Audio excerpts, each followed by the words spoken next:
If you purchase a mask kit, this is what you will receive in the box. You'll get a not finished or rough cast of the mask. I will use my saw to cut the eyes out, cut the little mouth slit, and trim the hole in the bottom. I'll also use the Dremel to smooth off all the edges so that should all be good for you to go. What you will need to do is do some sanding and filling. So using a little bit of filler, any little irregular section, a little bit of filler, and then sanding, priming, painting, and then the detail paint with the black.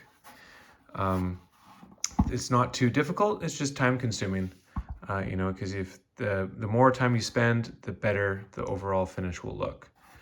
So it's kind of up to you for how much time you want to spend and how you want the finished product to look. There is like this little zigzag in the back, and that's from taking the mold off. And that's just a bunch of sanding and filling. You'll also get a little envelope. It says iFabric, do not cut, so don't use scissors to cut through it.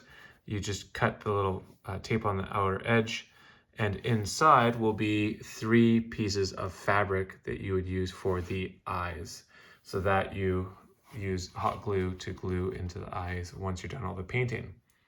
I'll also put in a stickers that you can use for the nose. If you want to paint the detail for the nose, you can absolutely paint it, but you can use the stickers to make life easy. I would just recommend using a hair dryer or heat gun just to warm so stick them on and then warm them up with like a heat gun or hair dryer, and then just press them in a little bit more just to make sure they really stick. I'll also give you the bat head unfinished, so you'll want to paint it, paint the eyes, and on the back you'll see that I've already drilled some small holes. So those holes are for the bat wings, which I will include.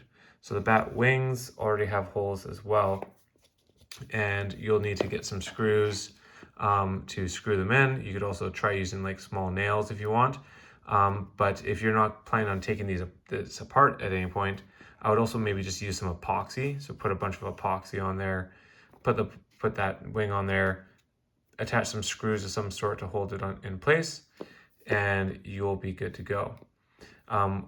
Once you've got that bat wings on, you'll need to attach a piece of fabric of some sort, just any fabric really, glued or epoxied onto here, or you could use screws as well just to tie it around your neck. So give you that as well, and there's one wing there and one wing there, so you'll get 2 wings for that. And then I'll include this piece of paper just to show where the white lines need to be painted on. What I do is I actually use a hot glue gun to use the hot glue to put the lines on, and then that gives it like that nice raised bumpy look, and then you can paint over that with some white paint, and then hit it with like some clear coat if you want, just to give it a nice 3-dimensional look. And lastly, I will also be giving you the helmet or hard hat that I've cut and heat up with a heat gun. It looks pretty rough, but the whole idea with that is that it's basically molded to the shape of the inside of the mask itself, and that you can just use epoxy on this to set it in. Nice thing about these is they're extremely light and fully adjustable at the back there, so it fits like any head size.